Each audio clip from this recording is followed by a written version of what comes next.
I'm about to leave for Costa Rica, a place completely unfamiliar to me, and on a top-secret mission for the CIA, no less. No guarantees I'll come back alive. Might even get run down by the CIA itself. So I'm leaving behind this record. For her sake. For the boss's honor. Ever since I was a child, I've loved to look up at the night sky. I'd go outside after sunset and drink in the cold air. The moon, Venus, so many stars floating on the edge of infinity.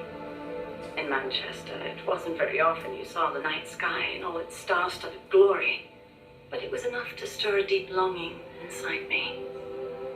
Even as others cowered beneath Nazi air raids, I was out there, watching the skies, dreaming of one day reaching the heavens. There were, of course, more practical concerns. My skin was incredibly sensitive. Even the slightest bit of sun would turn it an angry shade of red. Playing outside during the day was completely out of the question. Naturally, I hardly ever had the chance to play with other children my age. But I never felt lonely for it. Their way of thinking was irrational, making them simple, easy to predict. The boys would talk of tanks and aeroplanes and creepy, crawly bugs.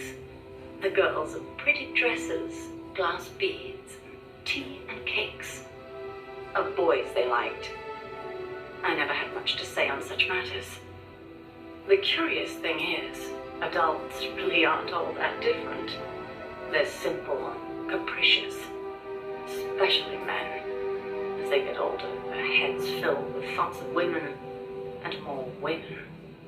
Thankfully, I always did have a head for mathematics. When I was about 10, I'd visited Dr. Turing, who lived nearby. We'd sit and discuss mathematical logic. The lights were always on at his house, even in the dead of night. Theoretically, he'd say, there's no algorithm that a computing machine couldn't reproduce. Dr. Turing wasn't foolish like other men, although I didn't find out why until later, after he died. The time will come, he'd say, when computers will be able to think for themselves. That idea rocked me to my core.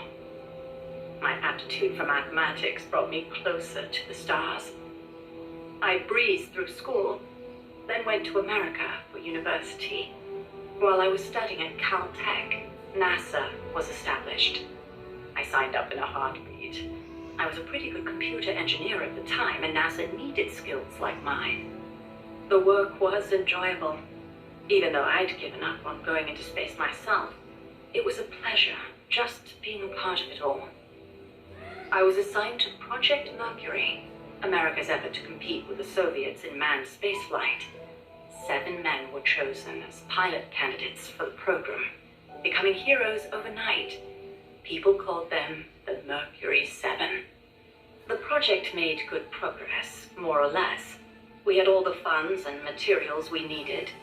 After countless hours of analysis, we even had plans for something on par with Sputnik. We thought it'd only be a matter of time before we caught up with the Russians. They'd sent a dog into orbit and brought it back safely to Earth. But NASA top brass dismissed that success as a fluke. The Americans recovered their re-entry capsules at sea, but the only ocean bordering the Soviet Union is the Arctic, so their re-entry capsules had to make impact on land. A dog was one thing, but human spaceflight would still take some time, or so we thought. At the end of January 1961, we successfully put a chimpanzee named Ham into orbit. He returned to Earth as healthy as ever. NASA was giddy with success. It was then that a new woman showed up for duty. She was a backup pilot and advisor. She was beautiful, with blonde hair, strong mouth, and a steely gaze. But there was something else in those eyes, a twinkle of something warmer. Affection. It was the boss. She took one look at us in our revelry and murmured, Savor this joy today, because tomorrow you'll have to face the truth. And she was right. The next day, our project schedule was accelerated. We'd received new information that the Soviets were mere months away from putting a man into space. The brass had misjudged the Russians. We couldn't afford to allow the shock of another Sputnik. Somehow, we had to get a man into space before the Russians did. It was an utterly impossible task. We'd only just put our first chimp up. With a human on board, failure was not an option. Especially if it were one of the Mercury 7 Golden Boys. And on top of that, the brass wanted to put a window in the spacecraft. The pilot wouldn't be a test animal this time, they said. And when this hero came back alive and well, they wanted him to describe what he'd seen. It was madness. Adding a window to our existing spacecraft would leave it unable to handle the stress. Not to mention the problem of shielding the occupant from cosmic rays. But the boss rose to the task, and splendidly. She claimed to be a layman when it came to space, but caught on keenly to new ideas and concepts. She was demanding of herself and of others. She seemed rather cold-hearted at times, but I was smitten. She was beautiful, yes, but more than that, she was wise. Her mind was thoroughly rational. And yet no matter how I tried, I could never predict her actions. It was easy for me to assume that her judgments were drawn from an enormous base of knowledge. Quite simply, her life experiences were more diverse, more intense than anyone else's. To me, they seemed boundless in their breadth. In her, I saw a reflection of the night sky. Perhaps because I too was a woman, she and I became close. I couldn't go out in the sun, but she lit up my life. Her light was soft, like that of the moon. I was so happy.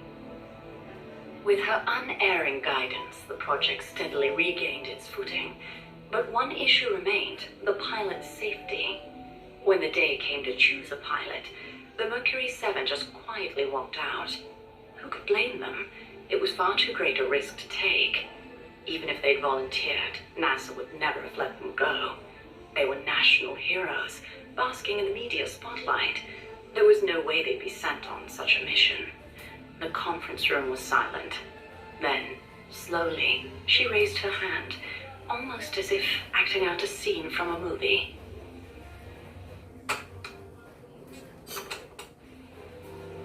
I spoke out against her going, submitting a report stating the ray shielding was inadequate. But the brass's response was brusque. She's already been exposed to a nuclear test in Nevada. She's the perfect candidate. It was completely irrational. Repeated exposure to radiation would only increase the danger. But the government was still reeling from the Soviet success with Sputnik. There was no hope of getting a rational response. They were simply too panicked. People can be so obtuse when it comes to things they can't see. I, however, understood all too well. Just as invisible ultraviolet radiation scorched my skin, heavy particle radiation from space would cause irreparable harm to human tissue.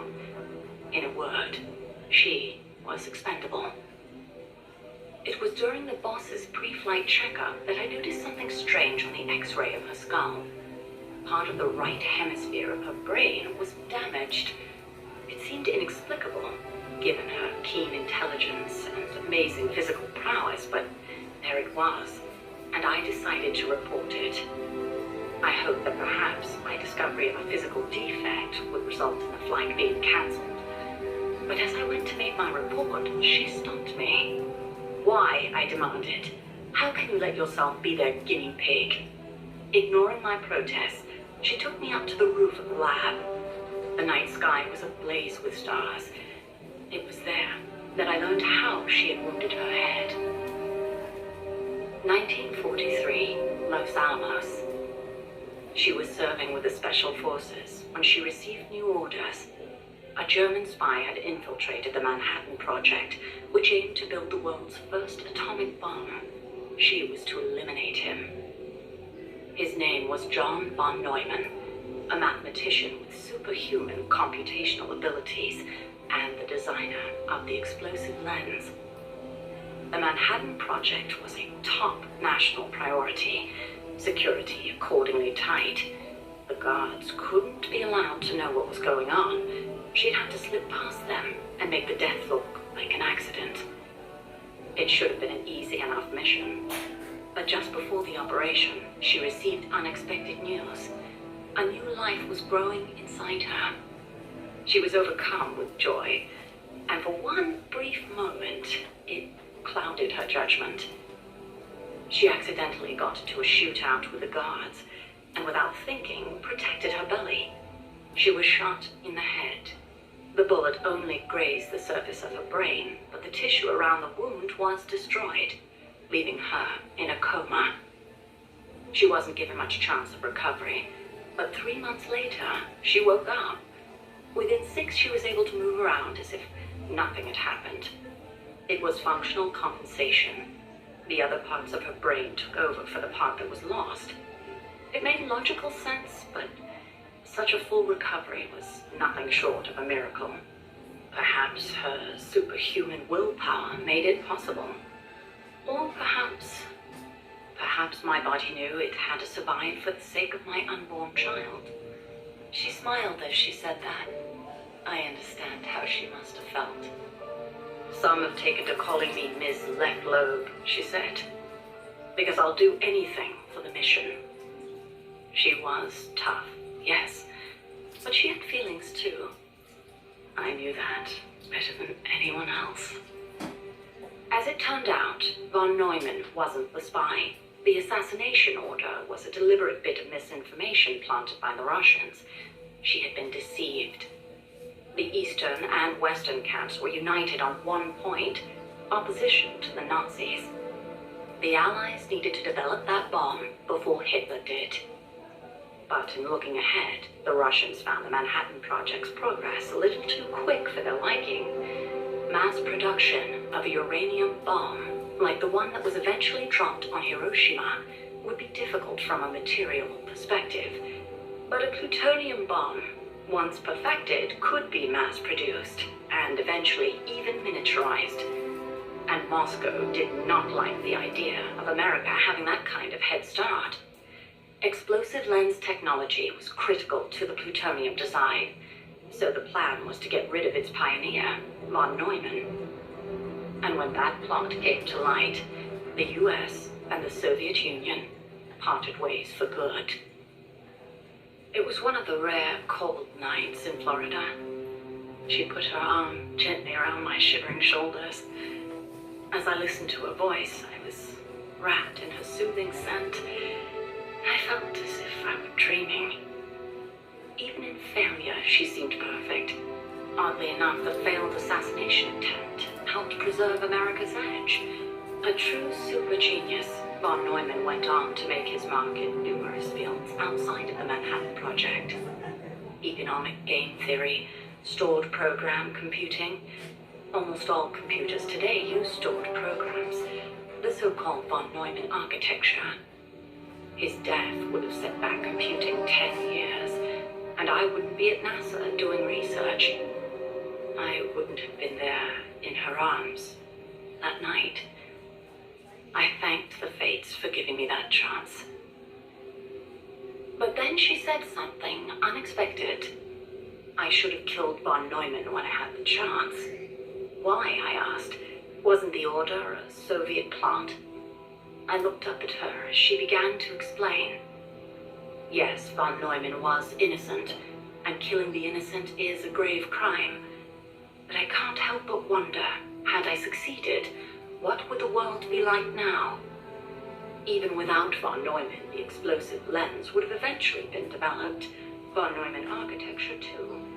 But she seemed to believe that if progress had been put off for a few years, then perhaps East and West would have had a chance to work hand in hand. I'd never considered such a possibility, but her tone was confident, assertive.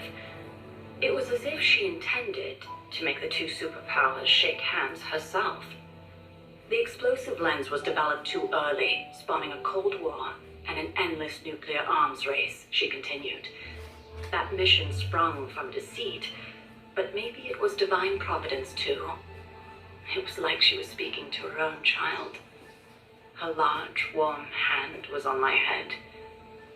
I failed the mission because I let the mother in me take over. I should have killed him, no matter how great the guilt. If I'd killed him, I might not have prevented Hiroshima, but maybe I could have saved everyone in Nagasaki.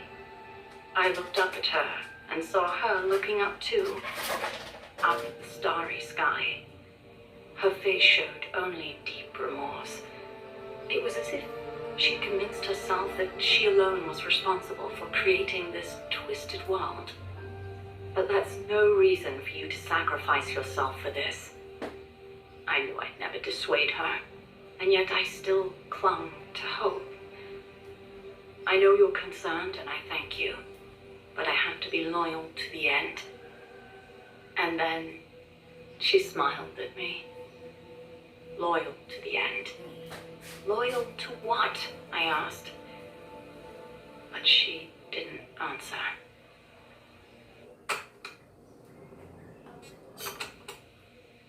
The days that followed were spent training tirelessly for our first space flight.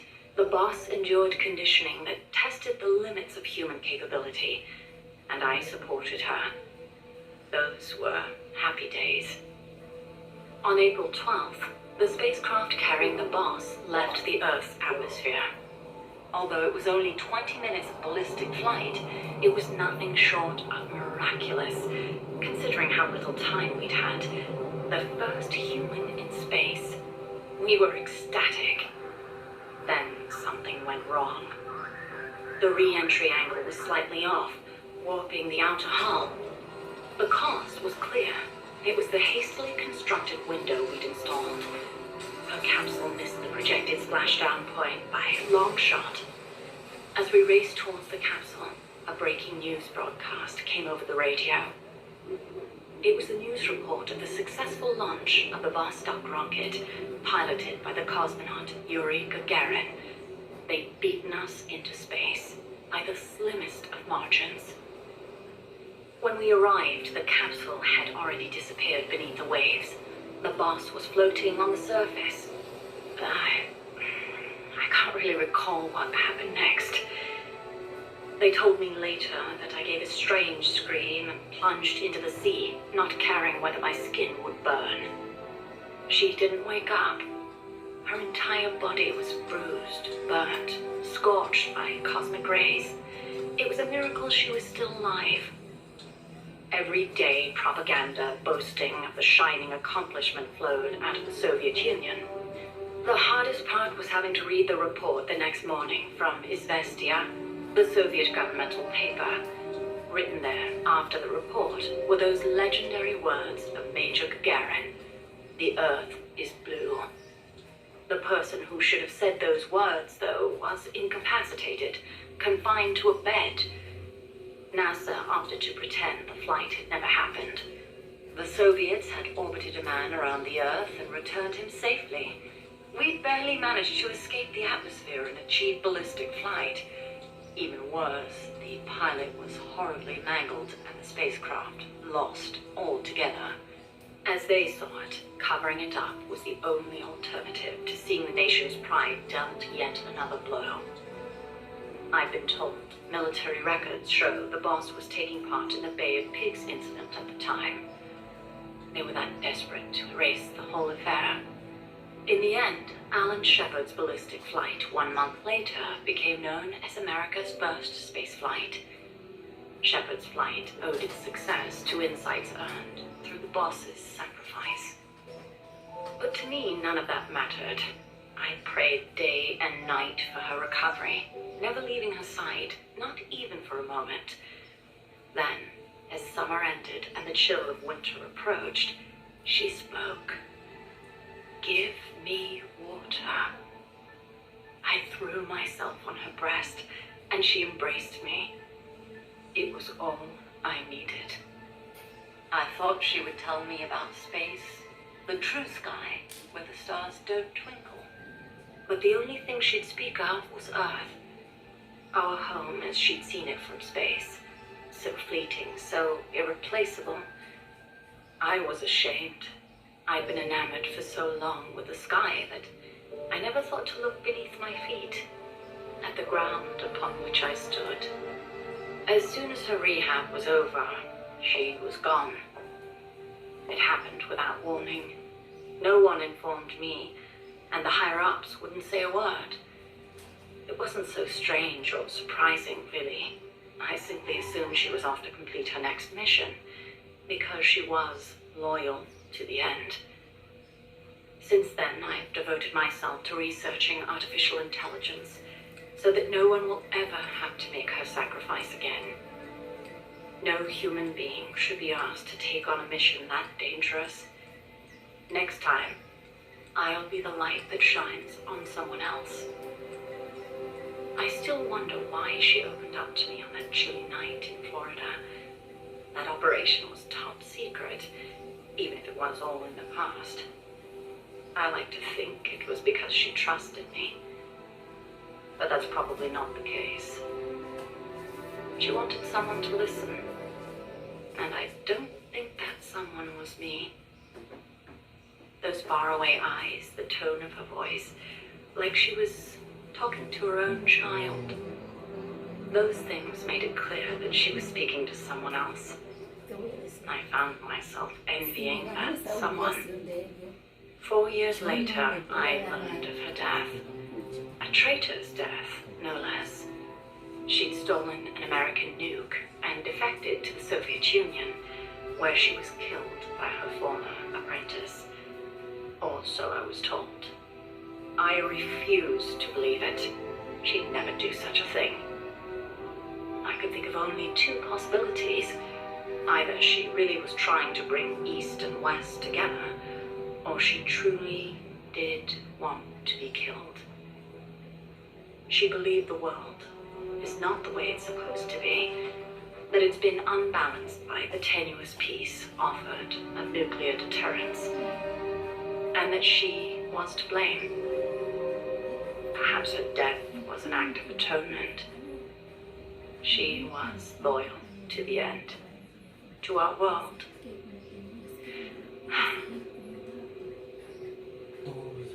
And I lost the light of my life. I now find myself victim to an incredibly irrational emotion of my own. That someone, the one she wanted to confess her sin to, could it be the one who took her life?